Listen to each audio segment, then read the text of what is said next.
नमस्कार प्यारे साथियों। इसके पहले वाले वीडियो में हमने नंबर ऑफ जीरोस यानी शून्यों की संख्या जो टॉपिक हमारा मैथ का चल रहा था उससे संबंधित कुछ क्वेश्चन किए, कुछ सवाल किए। अगर आप इस वीडियो को देख रहे हैं तो कोशिश कीजिए कि सबसे पहले इसके पहले वाला वीडियो देख ले ताकि आपको चीजें आसानी से समझ आ जाए। आज के इस वीडियो में हम नंबर ऑफ जीरोस इस टॉपिक को कंप्लीट करने की कोशिश करेंगे। इससे जितने भी प्रश्न हो सकते हैं उन्हें समझने का प्रयास करेंगे। एक और जो समस्या मुझे विद्यार्थियों में नजर आई वह ये कि आपकी एक समस्या है कि आप जब पेपर आता है तभी तैयारी करने की सोचते हैं। अभी आपकी मैथ्स की क्लासेस चल रही है और आप भी जानते हैं कि हम पूरे मैथ्स को यहाँ पर यूट्यूब पर कंप्लीट करेंगे, एक एक चीजें कंप्लीट करेंगे जो पटवारी के हिसाब से उपयोगी होगी। तो आप क्यों फिर मूर्ख बन रहे हो? अच्छे से पढ़ना प्रारंभ कीजिए। 2 या 3 दिन में एक वीडियो आ रहा है, कोशिश करेंगे कि हम रेगुलर वीडियो को ला पाए। लेकिन अगर आप इनको ही कंप्लीट कर लेते हैं, किसी बुक को भी ना पढ़ेंगे मैथ के लिए, तो आपका पर्याप्त मैथ्स हो जाएगा। 20 में से 20 क्वेश्चन आपके सही हो जाएंगे। बस आप लगातार प्रैक्टिस करते चले। देखिए, शून्यों की संख्या में हमने कहा कि जब भी हमारे सामने शून्यों की संख्या वाला प्रश्न आए तो हमें यह देखना है कि उस क्वेश्चन में जीरो कितने होंगे। अगर हमें उस प्रश्न में जीरो मिल जाए कि हाँ इतने जीरो होंगे तो वही आंसर होगा। तो मैंने कहा था इस टॉपिक का जो मेन हीरो है 5। कैसे मेन हीरो है कि हम जो भी क्वेश्चन होगा उसमें देखेंगे कि इस क्वेश्चन में 5 कितनी बार आएगा। अगर उतनी ही बार सम संख्या आ जाती है तो इसका मतलब यह है कि जितने 5 है उतने ही इस क्वेश्चन में जीरो होंगे। कहने का मतलब बहुत सरल क्वेश्चन है। बस इतना सा टास्क है कि उस प्रश्न में हमें 5 और सम संख्या को देखना है। ठीक है, तो चलिए शुरू करते हैं इस टॉपिक को। देखिए, शून्यों की संख्या की जब हम बात करते हैं तो यहां पर आप एक और चीज समझिए। आपने कभी फैक्टोरियल पढ़ा है? मेरे ख्याल से फैक्टोरियल आपने नहीं पढ़ा होगा। फैक्टोरियल का मतलब है किसी भी संख्या का गुणा करते हुए 1 तक ले जाना। जैसे कि मान लीजिए 2 और यहां पर लगा हुआ है फैक्टोरियल, तो इसका मतलब यह है कि 2 का मल्टीप्लाई करते 1 तक ले जाना। जैसे कि 2 × 1। मान लीजिए आपसे पूछ लिया जाता है 3 का फैक्टोरियल, तो 3 का फैक्टोरियल क्या होगा? 3 से मल्टीप्लाई करते हुए पीछे 1 तक ले जाना, यानी 3 × 2 × 1। 5 का फैक्टोरियल क्या होगा? 5 × 4 × 3 × 2 × 1।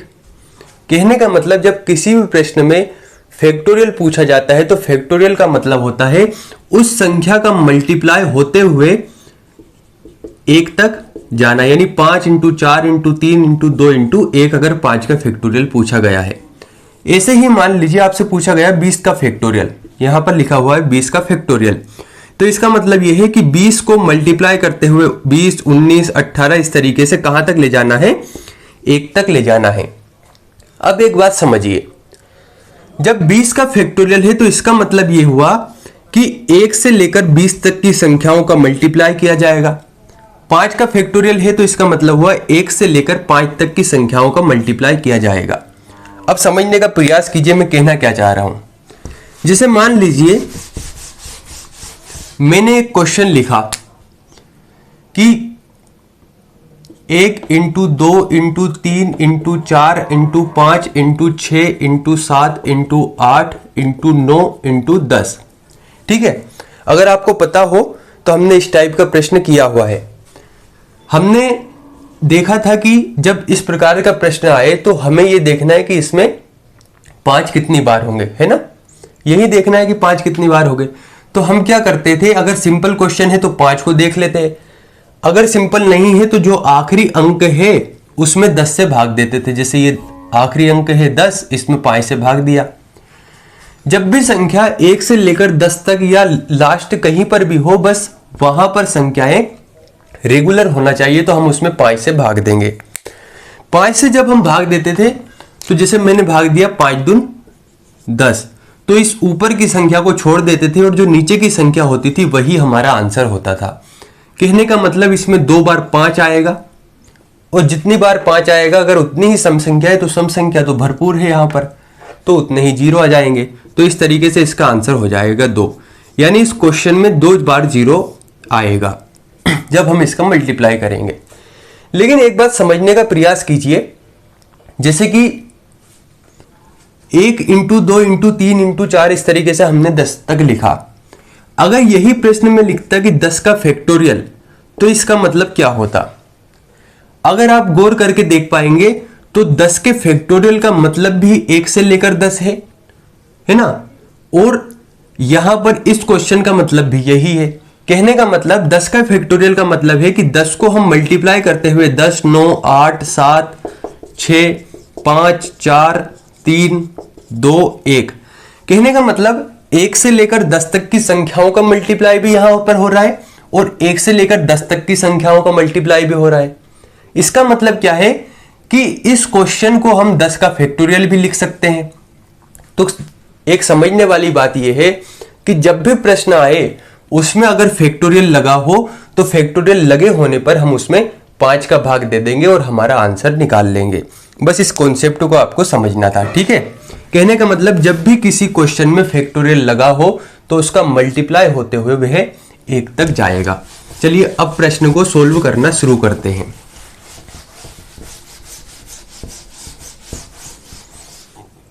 प्रश्न है हमारे सामने, find number of zeros in 500 factorial. Question है हमारे सामने 500 के फैक्टोरियल में शून्यों की संख्या कितनी होगी, यह प्रश्न हमारे सामने आया हुआ है। तो हमने क्या कहा, जब भी इस क्वेश्चन के सामने फैक्टोरियल लगा होगा इसका मतलब यह है कि 500 का उल्टे क्रम में हम मल्टीप्लाई करते हुए 1 तक जाएंगे। इसका मतलब है 1 से लेकर 500 तक की संख्याओं का गुणा हो रहा है। तो हमें क्या करना है, सिंपल सा काम करना है। जब भी ऐसा प्रश्न आए आप आगे लिख लीजिए यहां पर, अगर आप इंग्लिश मीडियम है तो find number of zeros in 500 factorial, और अगर हिंदी मीडियम से है तो 500 का जो फैक्टोरियल है इसमें शून्यों की संख्या कितनी होगी। तो अगर हम शून्यों की संख्या निकालते हैं तो सिंपल सा काम है, इस 500 में हम 5 से भाग देंगे। 500 में मैंने भाग दिया 5 से। 5 से अगर मैं भाग देता हूं तो 5 से 100 बार चला जाता है। फिर 5 से भाग देंगे, 5 दूनी 10, फिर 5 से भाग देंगे, 5 चुक 20। मैंने क्या कहा था, ऊपर की संख्या को हम छोड़ देंगे, नीचे की संख्याओं का प्लस कर देंगे, इन्हें जोड़ देंगे। तो 100, 20 और 4 मिलाकर होते हैं 124।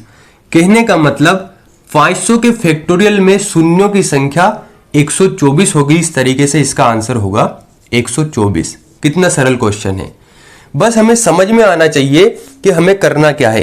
कहने का मतलब यह है जब भी ऐसा प्रश्न आए तो इसमें 5 से भाग दीजिए, ऊपर की संख्या को छोड़ दीजिए और नीचे की संख्याओं को जोड़ दीजिए। 100 में 20 जोड़ा तो 120, 120 में 4 जोड़ा तो 124। अगले प्रश्न को देखते हैं।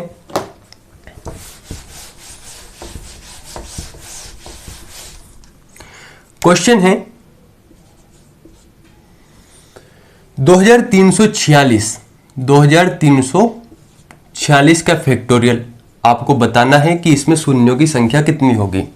तो वही सिंपल सा काम करना है। 2346 में हम 5 से भाग देंगे। कुछ स्टूडेंट्स को ये बातें समझ में नहीं आ रही होगी कि 5 से भाग क्यों दे रहे हैं, तो इससे पहले वाली क्लास देख लीजिए।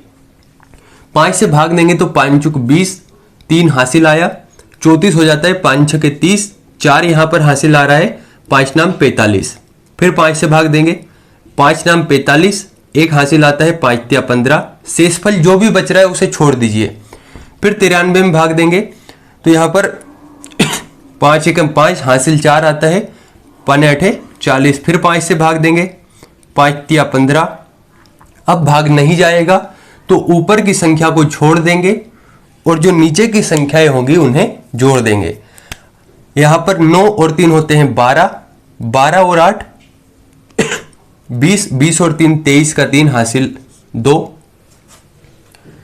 इसके साथ अगर हम देखें 6 और 2 8, 8 और 8 16 और 1 17, 17 और 1 18 का 8 हासिल 1, 4 और 1 5।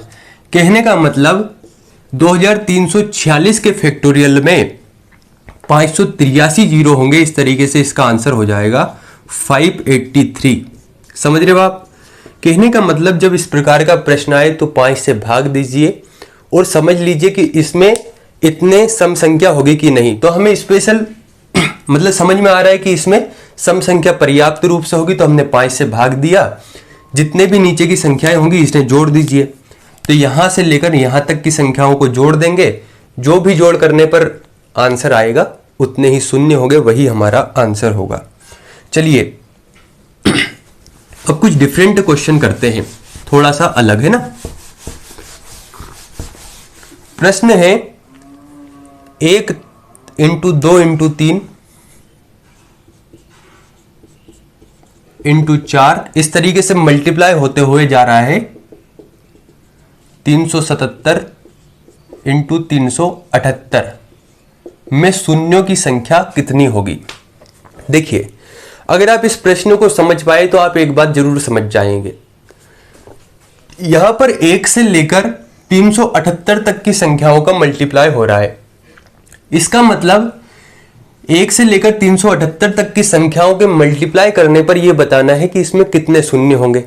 तो हम क्या करेंगे, इस 378 में 5 का भाग देंगे। अब एक बात समझिए, अगर इसी क्वेश्चन को लिखकर आ जाता 378 का फैक्टोरियल, तो क्या 378 के फैक्टोरियल का मतलब भी यही होता? तो आप कहेंगे बिल्कुल सर यही होता। कहने का मतलब या तो इस तरीके से प्रश्न मिलेगा, या इसी में अगर मैं फैक्टोरियल लगा देता हूं तो मल्टीप्लाई होते हुए ये 1 तक पहुंच जाएगा। दोनों का कहने का मतलब एक ही है। तो हम कुछ नहीं करेंगे, 378 में 5 से भाग देंगे। 5 से जब हम भाग देते हैं तो 5 सते 35, यहां पर 2 हासिल आते हैं, 28 हो जाता है, 55 25। फिर 5 से भाग देंगे, 5 एकम 5 55 25। 5 से भाग देंगे, 5 तिया 15। इसको छोड़ दीजिए, नीचे वाली संख्याओं को जोड़ दीजिए। 75 और 15 90, 90 और 3 93। कहने का मतलब इस क्वेश्चन में 93 जीरो होंगे। इस तरीके से इसका आंसर होगा 93। समझ में आया? सिंपल सी चीजें है, बस आपको समझना है कि कब क्या करना है। ठीक है, तो 1 से 378 तक की जो संख्या है उसमें 5 से भाग दे दीजिए, नीचे की संख्याओं को जोड़ दीजिए, वही आपका आंसर होगा। चलिए अगर आप बार बार प्रैक्टिस करते हैं तो आपके लिए मैथ बहुत आसान हो जाती है, बस आपको बार बार प्रैक्टिस करते रहना होगा। एक प्रश्न है 4 इंटू 8 इंटू 12 इंटू 16, ये मल्टीप्लाई होते हुए जा रहा है कहां तक, इंटू 560 तक। इसमें शून्यों की संख्या कितनी होगी? अगर आप इस प्रश्न को अच्छे तरीके से समझेंगे तो आपको एक बात समझ में आएगी कि यहां पर चीजें थोड़ा सा सीक्वेंस से चल रही है, या आप इसे कह सकते हैं कि ये 4 का पहाड़ा चल रहा है। 4 दूना 8, 4 तिया 12, 4 चुक 16, 4 पंच 20, इस तरीके से कहां तक जा रहा है, 560 तक। जब इस तरीके के प्रश्न को देखें कि वहां पर चीजों में एक जो अनुपात है वह समान हो या कोई पहाड़ा चल रहा हो, तो हमें क्या करना है, हमें केवल एक काम करना है कि यहां से हम क्या बेहतर कर सकते हैं। तो हमें एक बात समझ में आई कि जब हम इस क्वेश्चन को सोल्व करेंगे तो इसमें हमें एक बात तो समझ में आ गई कि सभी जगह पर 4 जरूर मिलेगा। तो क्यों ना हम 4 को कॉमन ले लेते हैं। कैसे? 4 को हम लिख सकते हैं 4 इंटू 1, 8 को हम लिख सकते हैं 4 इंटू 2, है ना, 12 को हम लिख सकते हैं 4 इंटू 3, 16 को लिख सकते हैं 4 इंटू 4। इस तरीके से 560 को लिख सकते हैं 4 इंटू 4 एकम 4, 4 चुक 16 और 0। कहने का मतलब 4 से लेकर 560 तक 4 का पहाड़ा चल रहा है, तो इसमें हम 4 को कॉमन लेंगे। तो हमने 4 को लिखा 4 एकम 4, 4 दून 8, 4 तिया 12, 4 चुक 16, इस तरीके से 4 इंटू 140। कहने का मतलब इस प्रश्न में मुझे एक बात समझ में आ गई कि जो 4 है वह 4 140 बार आ रहा है। तो मैं 4 की घात 140 को कॉमन ले लेता हूं और जो संख्याएं बची होगी उसे अंदर लिख देता हूं। जब 4 की घात 140 कॉमन ले लिया तो कहने का मतलब यहां से 4 हट गया, तो बचा क्या, 1 इंटू 2 इंटू 3 इंटू 4, इस तरीके से 140 हमारा लास्ट में बचता है। ठीक है, यहां तक समझ में आया आपको? कहने का मतलब इस प्रश्न में हमने जितने भी 4 थे उन्हें तो कॉमन ले लिया, यानी कि 4 140 बार है तो 4 की घात 140 को कॉमन ले लिया और जो संख्याएं बची है उसे हमने कोष्टक में लिख दिया। तो 1 इंटू 2 इंटू 3 इस तरीके से 140 तक संख्याएं होंगी। अब ये 4 की पावर 140 तो हमें कुछ नहीं करना है, बस हमें काम क्या करना है कि हमारा जो प्रश्न है पहले प्रश्न की तरह बन गया। पहले भी संख्या ऐसी होती थी 1 इंटू 2 इंटू 3 और लास्ट में कोई डिजिट होता था, यानी यहां पर 1 से लेकर 140 तक की संख्याओं का मल्टीप्लाई हो रहा है तो 140 में हम 5 से भाग दे देंगे। कितना सिंपल क्वेश्चन है। 140 में जब हम 5 से भाग देंगे तो 5 दून 10, 4 हासिल आया, 5 8 40, फिर 5 25, फिर 5 एकम 5, इनको हम जोड़ देंगे। ठीक है, 8 4 12 और 1 13, 13 और 1 14 का 4 हासिल 1, 2 और 1 3। तो मुझे एक बात समझ में आ गई कि जब मैं 4 से लेकर 560 तक की संख्याओं का मल्टीप्लाई करूंगा तो इसमें जो जीरो होंगे वे जीरो आएंगे 34 बार। इस तरीके से इसका आंसर हो जाएगा 34। तो कुछ नहीं करना है, जब पहाड़ा टाइप का क्वेश्चन हो तो उसमें से चीजों को कॉमन निकाल लेना है और पुराने फॉर्मेट में हमें संख्याएं बदल लेनी है, 5 से भाग दे देना है, आंसर आ जाएगा। बार बार जब आप प्रैक्टिस करेंगे तो बहुत आसान लगेगा, अभी पहली बार में आपको चीजें कठिन लग रही होगी। चलिए इसी टाइप का एक और प्रश्न लेकर देखते हैं।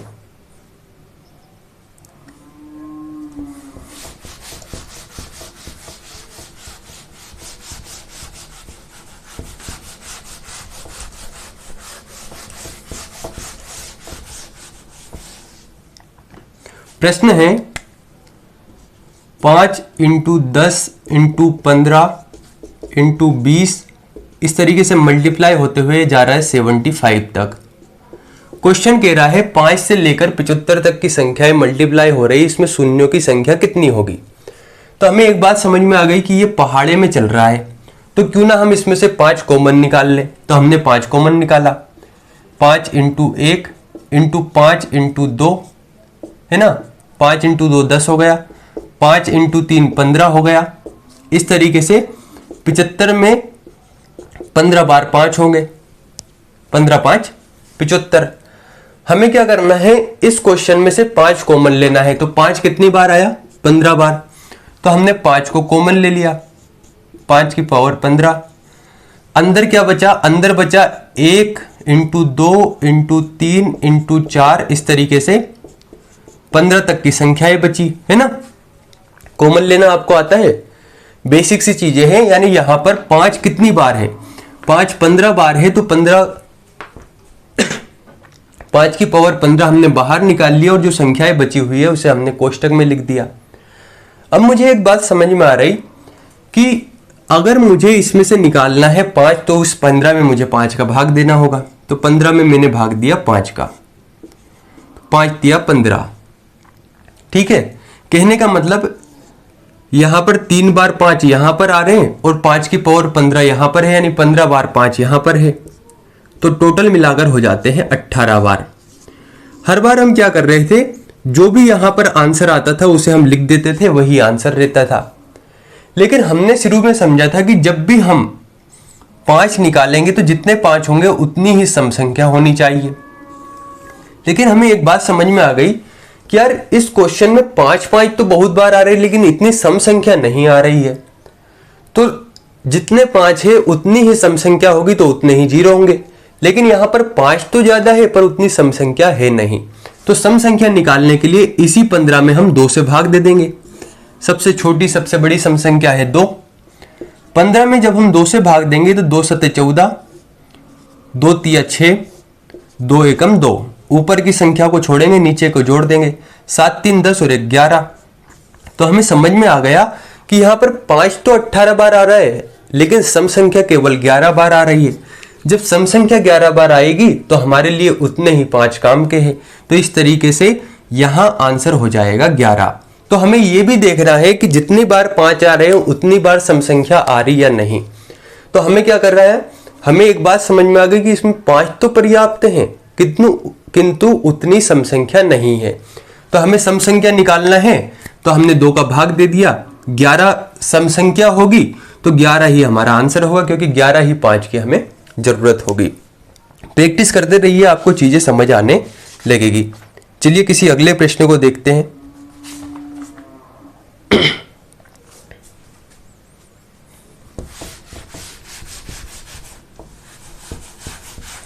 ये है बहुत सरल, हो सकता है आपको टफ लग रहा होगा, लेकिन अगर आपने पहले कभी नहीं पढ़ा है इसलिए भी हो सकता है आपको टफ लग रहा होगा।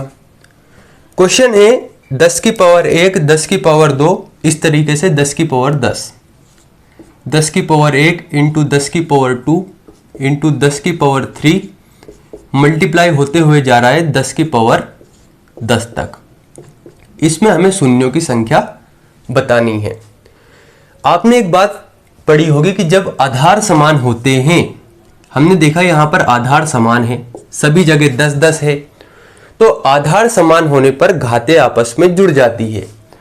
तो आधार मैंने देखा सभी का आधार है 10 और इनकी जो घातें हैं वे है 1 + 2 + 3, इस तरीके से कहां तक जा रही है 10, लास्ट घात कितनी है 10, तो इन घातों को हम जोड़ देंगे। तो मैंने कहा सब कि जब आधार समान होगा तो घातें आपस में जुड़ जाएगी। तो घातों को जब हम आपस में जोड़ेंगे, समझ रहे हो आप, तो इनको हम जोड़कर देख लेते हैं। तो 10 तो यहीं पर रहेगा। 1 से लेकर 10 तक की संख्याओं को जब हम जोड़ेंगे 1 2 3 4 5 6 7 8 9 10, तो इनको जोड़कर देख लेते हैं। 2 और 1 3, 3 और 3 6, 6 और 4 10, 10 5 15, 15 और 6 21, 21 और 7 28, 28 और 8 हो जाता है 36, है ना। 36 और 9 मिलाकर यहां पर होता है कितना 45, 45 और 10 मिलाकर हो जाएगा 55।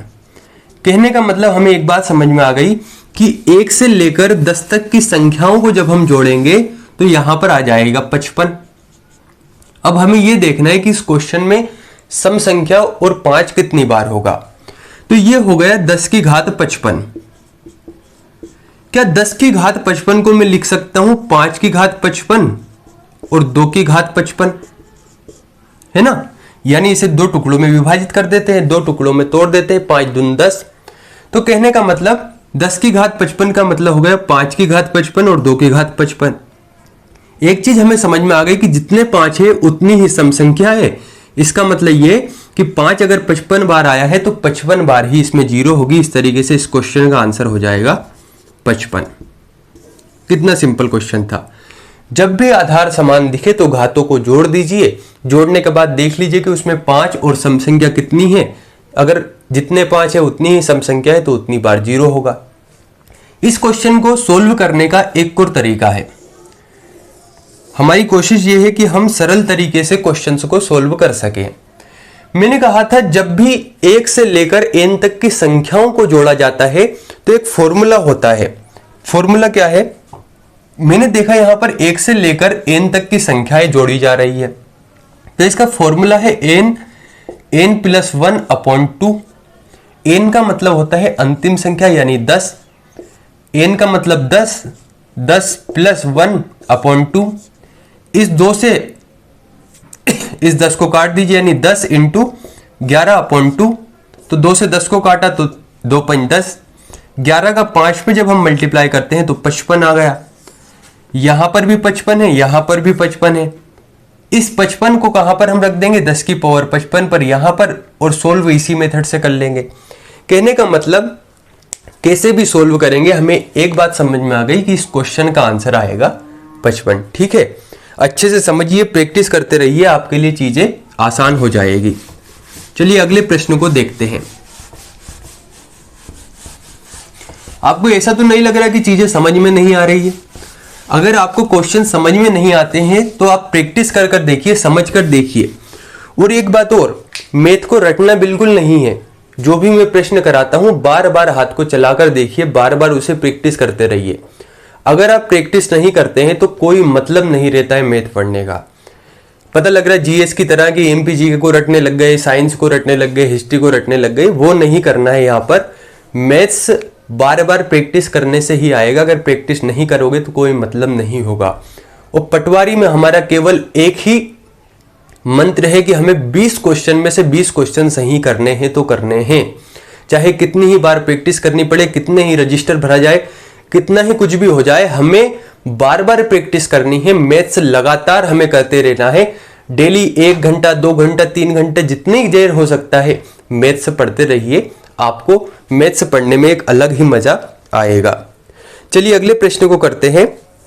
क्वेश्चन बहुत अच्छा है, अगर आप इसे समझ जाएंगे तो बहुत मजे आना है इस प्रश्न को करने में। देखकर थोड़ा सा डर भी हो सकता है, आपको लगे कि यार ये कैसा प्रश्न दे दिया। मैं ये नहीं लिख रहा हूं बार बार कि शून्यों की संख्या कितनी होगी, फाइंड नंबर ऑफ जीरोस, ये आप लिख लीजिए प्रश्न में। बस मैं क्वेश्चन लिखता जा रहा हूं जो जो उसमें डिजिट है। प्रश्न कह रहा है 3 की पावर 123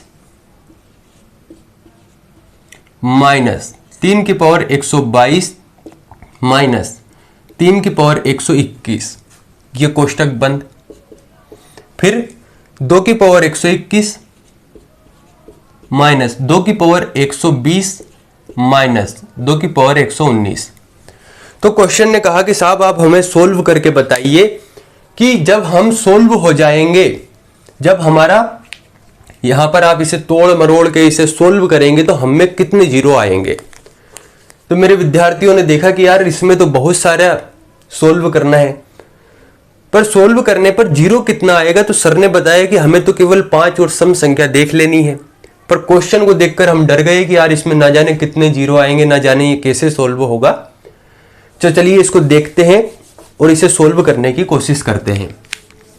इस प्रश्न को देखने के बाद मुझे एक बात समझ में आ गई कि इस प्रश्न में 2 चीजें समान दिख रही है। यहां पर 3 की घात 123 सबसे छोटी संख्या दिख रही है इन सभी में, और यहां पर 2 की घात 119 दिख रहा है। इसका मतलब क्यों ना हम इसमें से कॉमन ले लें। तो मुझे दिखा कि यहां पर मैं 3 की घात 121 कॉमन ले लेता हूं। तो मैंने लिखा 3 की घात 121, ये आ गया कॉमन। जब 3 की घात 121 कॉमन लिया तो यहां पर बचा 3 की घात 2 माइनस यहां पर बचा 3 की घात 1 माइनस 3 की घात 121 पूरा बाहर निकल गया तो यहां पर केवल 1 बचा। कॉमन लेना तो आपको आता है ना, जो हमने कॉमन लिया यहां से उतनी संख्या निकाल देते हैं। 3 की घात 121 यहां से निकल गया तो कितनी बची, 2 ही बची। 121 यहां से निकला तो 1 बचा, यहां से पूरा निकल गया तो केवल 1 बचा। इनटू यहां से मैंने निकाला 2 की घात 119, ये निकाल देते हैं साहब 2 की घात 119। जब 2 की घात 119 बाहर निकल गया, कॉमन ले लिया, तो यहां पर कितना बचा, 2 की घात 2, यहां पर 2 की घात 1 माइनस यहां पर बचा 1, क्योंकि पूरा ही बाहर निकल गया। सर अब हमें समझ में आने लग गया कि सवाल बहुत सरल है, हमें तो बस अंदर की चीजों को सोल्व करना है। तो सोल्व कर कर देख लीजिए। 3 की घात 121 ये हो जाएगा 3 3 9 माइनस 3 माइनस 1 इंटू 2 की घात 119, ये 2 दूनी 4 माइनस 2 माइनस 1।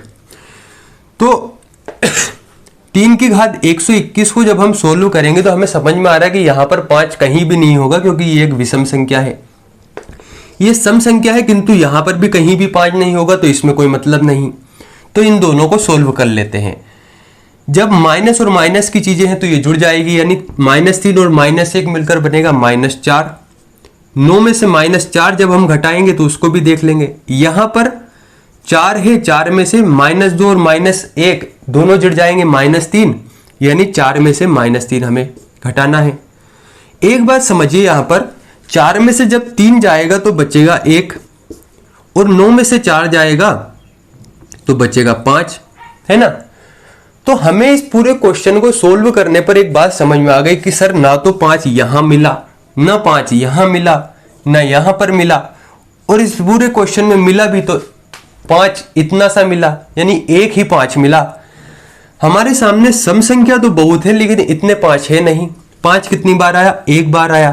तो इस पूरे क्वेश्चन को सोल्व करने पर 0 एक बार ही आएगा।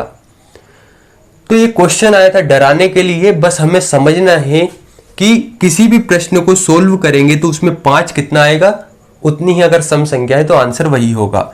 इसमें केवल एक बार 5 आया है, तो इस तरीके से इसका आंसर हो जाएगा 1। ठीक है, आंसर हो जाएगा 1। कहने का मतलब इस प्रश्न में 0 केवल एक बार ही आएगा। क्वेश्चन अभी आपको देख रहा होगा कि यार पहले तो हमें टफ लग रहा था, अब बहुत सरल है ये, लेकिन ये आपको तभी सरल लगेगा जब आप इसका बार बार प्रैक्टिस करेंगे। इसी टाइप का अगर आप कहें तो एक और प्रश्न सोल्व करते हैं। मुझे ऐसा क्यों लग रहा कि अब प्रश्न ही खत्म हो गए मेरे पास। चलिए अब कुछ सरल प्रश्न करते हैं, थोड़ा सा आपको राहत मिले उन प्रश्नों को पढ़ने के बाद, वरना आपको ऐसा लगेगा कि सर ने तो आज टफ टफ प्रश्न पढ़ाकर पूरा दिमाग ही खराब कर दिया। तनाव नहीं लेना है, बस प्रैक्टिस करते रहिए तो आपको चीजें आसान लगेगी। देखिए प्रश्न है 3200 प्लस 1000 प्लस 40,000 प्लस 32,000, अरे बाप, प्लस 15,000। ये भाई साहब कह रहे हैं कि साहब हमें जब हम जोड़ेंगे तो जोड़ने पर हमें जीरो कितनी बार आएंगे, आप तो ये बता दीजिए। तो हमें एक बात समझ में आ गई कि जब भी हम इस प्रश्न को जोड़ेंगे तो हमें जीरो बताना है। आपको अगर जोड़ना आता होगा तो आप इन्हें जोड़ेंगे तो आप ये देखेंगे कि 0 0 0 0 0, यानी एक जीरो हो गया, 0 0 0, यहां पर जीरो है, यहां पर जीरो, एक और जीरो हो गया, 0 0 0 0, लेकिन यहां पर आ गया 2। कहने का मतलब यह है कि इस पूरे प्रश्न को जब हम जोड़ेंगे तो इस पूरे प्रश्न में केवल 2 बार ही जीरो आएंगे। लेकिन इस टाइप के क्वेश्चन को सोल्व करने की मेथड क्या है वो समझिए। जब भी ऐसा प्रश्न आए जिसमें जोड़ने को कहा जाए तो यह देखना है कि ऐसी कौन सी संख्या है जिसमें सबसे कम जीरो है। मैंने देखा 3200 में केवल 2 जीरो है, सभी में 3 जीरो, किसी में 4 जीरो भी हो सकता है मिल जाए, यहां पर 40,000 है। तो मुझे एक बात समझ में आ गई कि इस पूरी संख्या में केवल 2 जीरो मुझे देखने को मिल रहे हैं सबसे कम। जिस संख्या में सबसे कम जीरो होंगे बस वह देख लीजिए, वही आपका आंसर होगा। तो मैंने कहा कि इसमें सबसे कम जीरो है, यानी 2 जीरो है। इस तरीके से इस प्रश्न का आंसर आ जाएगा 2। आप नहीं मानते तो इसे इस तरीके से जोड़कर देख लीजिए, 3200 प्लस 1000, आपको समझ में आ जाएगा कि केवल इसमें 2 जीरो ही हमें देखने को मिलेंगे और यही हमारा आंसर होगा। बहुत सरल क्वेश्चन था, ठीक है। अगले प्रश्न की बात करते हैं। आप चाहे तो खुद से मन से प्रश्न बना लीजिए, मन से प्रश्न बनाएंगे तो बहुत मजे आएंगे आपको। और मैथ की एक खासियत होती है, मैथ जब हम सोल्व करते हैं, सोल्व करने के बाद जब आंसर सही आता है ना तो हमें बड़े मजे आते हैं कि अरे यार आज तो मेरा आंसर सही आ गया, मैं और प्रश्न सोल्व करूंगा। धीरे धीरे धीरे आपको पता ही नहीं चलेगा कि कब आप मैथ्स के विद्वान हो जाएंगे।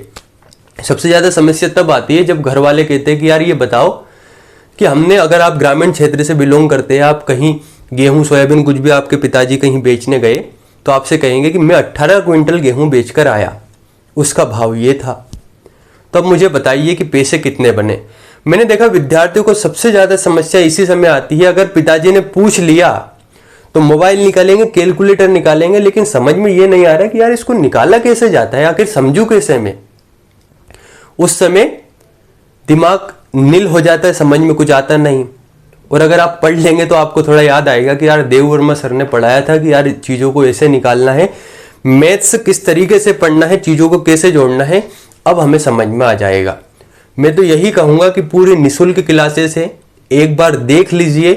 अगर पूरा मैथ आप एक बार पढ़ लेते हैं तो ये मैं गारंटी देता हूं कि आप स्टूडेंट नहीं बल्कि शिक्षक बन सकते हैं मैथ्स के। थोड़े टाइम बाद हम कैलकुलेशन ट्रिक चालू करेंगे जिसमें हम चीजों को समझेंगे कि सरल तरीके से गुणा कैसे किया जाता है, डिवाइड कैसे किया जाता है, जोड़ा कैसे जाता है, घटाया कैसे जाता है, स्क्वायर, सभी चीजों को बहुत सरल तरीके से समझेंगे।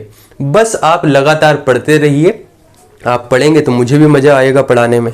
चलिए एक प्रश्न है 3200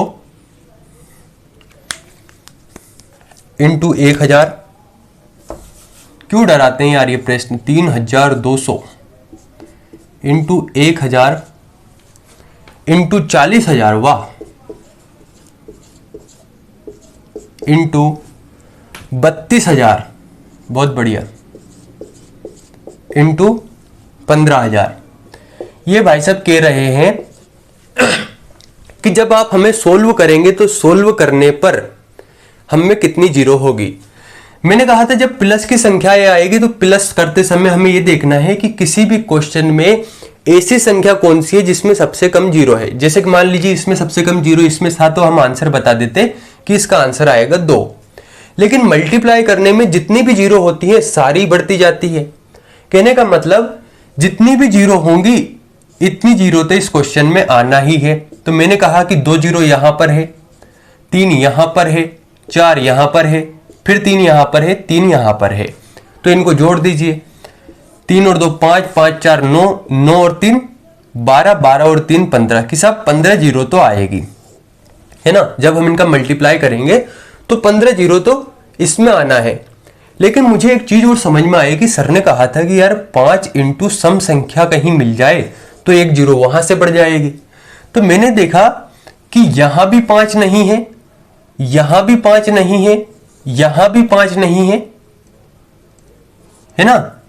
लेकिन इस 15 में मुझे एक 5 जरूर दिखाई दे रहा है। 5 इंटू 3, 5 दिया 15। कहने का मतलब 15 जीरो तो आएंगी लेकिन एक इस 5 से और बढ़ जाएगी, तो इसमें एक को ऐड कर देते हैं। इस तरीके से इस क्वेश्चन का आंसर हो जाएगा 16।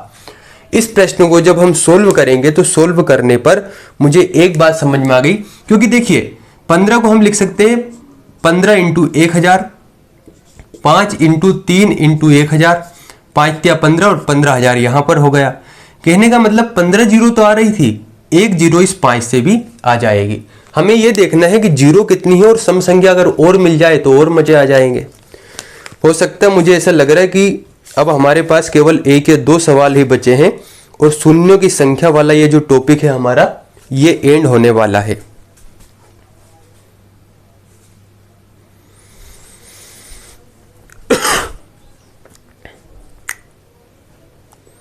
मैं और प्रश्न देख लेता हूं अगर मुझे। चलिए, एक बहुत अच्छा प्रश्न है। हमें एक बात ये समझना है, जब भी प्रश्न सरल आए तो सरल में ये देखना है कि कहीं ये हमें उलझाना तो नहीं चाह रहा है ना। पता लग रहा है कि सरकारी नौकरी लगाने के चक्कर में सरल राह पकड़ ली आपने तो नौकरी नहीं लग पाई, और हो सकता है शुरुआत में जो थोड़ी कठिन लगे, जो थोड़ा लगे कि यार ये तो बड़ी कठिन चीजें हैं, वो बाद में हो सकता है कि बढ़िया लगे। समझ रहे हो आप। जैसे कहते हैं कि जो पिता की मार नहीं खाता, जो थप्पड़ नहीं खाता ना, उसे दुनिया मारती है, और जो पिता की मार को सह लेता है उसे फिर दुनिया नहीं मारती। तो डिपेंड आप पर करता है कि आप पिता की मार को खाना चाहते हैं, पिता के थप्पड़ खाना चाहते हैं, दुनिया के थप्पड़ खाना चाहते हैं। तो ये आपके ऊपर निर्भर करता है। कहने का मतलब जब प्रश्न सरल आए तो हमें ये देखना है कि यार ये वास्तव में सरल है या इसमें कुछ अलग चीजें दिख रही है। और अगर आपको लग रहा है कि यार प्रश्न टफ है तो इसका मतलब प्रश्न बड़ा ही सरल होगा।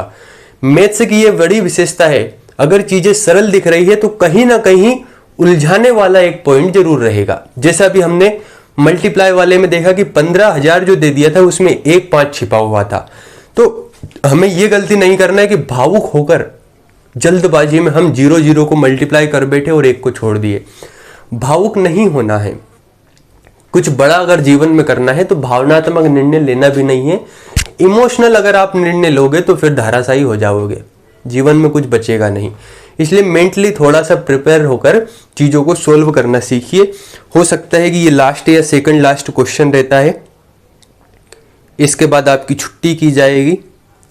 आपको एक एक चॉकलेट नहीं दी जाएगी, आप खुद खरीदिए और खाइए। क्वेश्चन है साहब 1 की पावर 1 इंटू 2 की पावर 1 इंटू 3 की पावर 3। क्या बात है। 1 की पावर 1 इंटू 2 की पावर 2, 2 की पावर 2, हिंदी और इंग्लिश क्या बात है। 3 की पावर 3 इंटू 4 की पावर 4 इंटू ये जा रहा है 49 की पावर 49 तक। तो हमें साहब एक बात बताना है, एक चीज समझ के बताना है कि इसमें कितने जीरो होंगे, कहना ये चाह रहा है। तो हमने एक बात समझी थी कि जब भी हम जीरो निकालेंगे तो हमें किसी भी प्रश्न में 5 देखना है और सम संख्या को देखना है। तो मुझे एक बात समझ में आ गई कि इस प्रश्न में सम संख्या तो पर्याप्त है, पर क्या उतने 5 हैं? तो 5 5 को निकाल लेते हैं।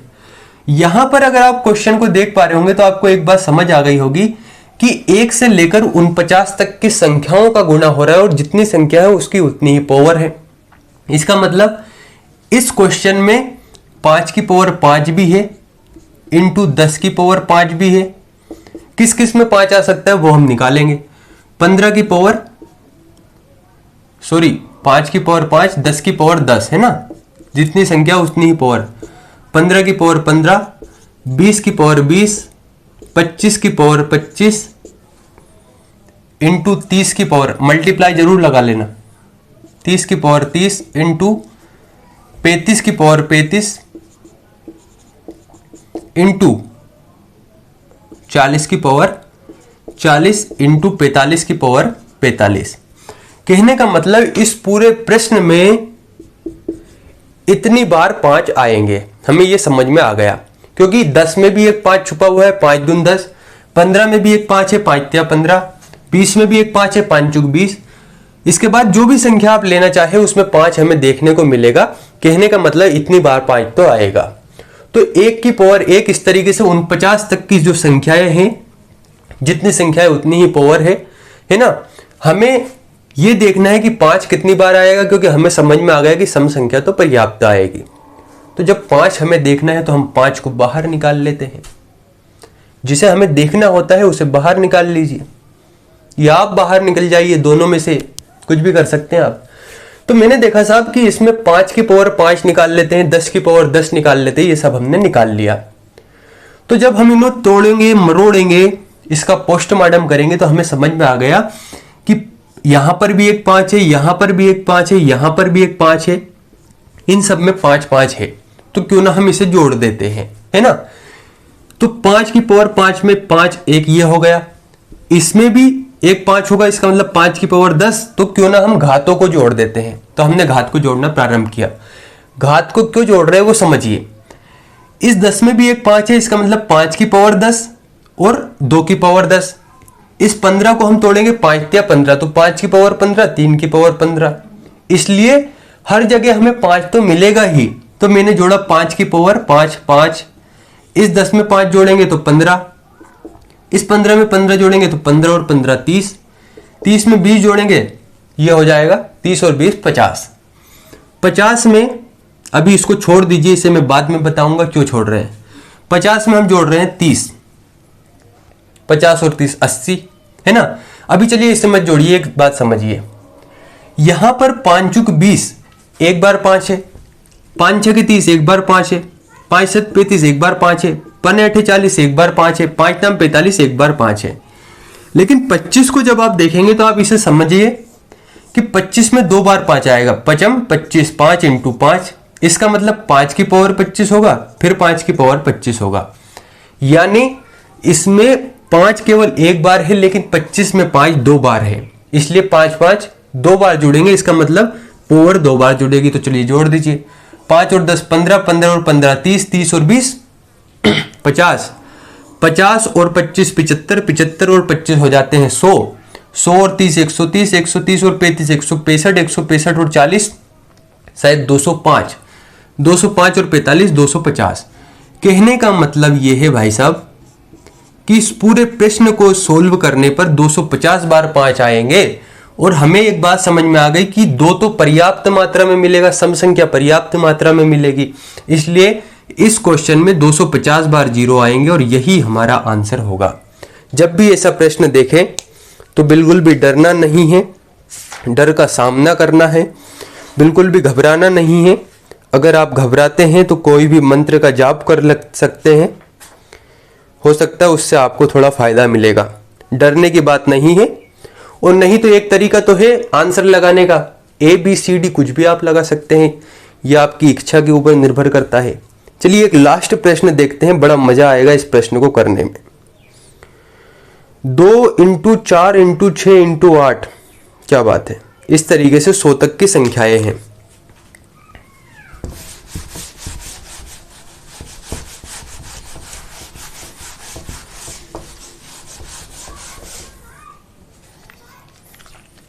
इस प्रश्न को अगर आप कर सकते हैं तो आपको बड़ा आनंद आएगा। 2 × 4 × 6 × 8 × 10 इस तरीके से × 98 × 100। मैं तो ये सोच रहा हूं कि ये प्रश्न आप सोल्व करिए, आप इसका आंसर बताइए। ये प्रश्न कहना ये चाह रहा है, मैं अभी आपको बतला देता हूं। प्रश्न कहना ये चाह रहा है, बस इतनी सी बात कह रहा है कि देखिए भाई साहब, आप हमें जब सोल्व कर रहे हैं तो हमें एक बात समझिए कि हम 2 के पहाड़े में हैं। 2 का पहाड़ा चल रहा है, 2 दून 4, 4 दून 2 दून 4, 2 तिया 6, 2 चौक 8 है ना। तो हम पहाड़े में चल रहे हैं, इसलिए हमें उस विधि से सोल्व कीजिए जहां पर आप पहाड़े वाली विधि लगाते हैं। तो कुछ नहीं है, 2 × 1 हो जाएगा, 2 × 2 हो जाएगा और इसमें से 2 कॉमन निकाल लीजिए। लगभग 50 बार 2 आएगा बाहर। 1 × 50 तक की संख्याएं होंगी, 50 में 5 से भाग देना है। 50 में 5 से भाग देने पर नीचे की संख्या को जोड़ देना, वही आपका आंसर होगा। तो दोस्तों ये हुआ हमारा शून्यों की संख्या, नंबर ऑफ जीरोस वाला टॉपिक कंप्लीट। अगर आप इस टॉपिक को बहुत अच्छे ढंग से समझे हैं तो आपके क्वेश्चन कभी भी गलत नहीं होंगे। बस ये समझिए कि अगर सरल क्वेश्चन है तो क्या कहीं वहां पर कोई ऐसा मोड़ है जो हमें उलझा सकता है। अगर टफ क्वेश्चन है तो समझिए कि इसमें क्या सरल चीज है। अगर आप ऐसे चीजों को समझेंगे तो हो सकता है कि आपके जो क्वेश्चंस है बहुत सरल तरीके से सोल्व हो जाए। कल हम या अगले वीडियो में हम बात करेंगे बार वाले क्वेश्चंस के बारे में। बड़ा सिंपल टॉपिक है, बहुत मजे आएंगे उसे सोल्व करने में। और अगर आपके कुछ भी डाउट है पटवारी के एग्जाम को लेकर या अन्य एग्जाम को लेकर तो कमेंट करना ना भूलें। धन्यवाद।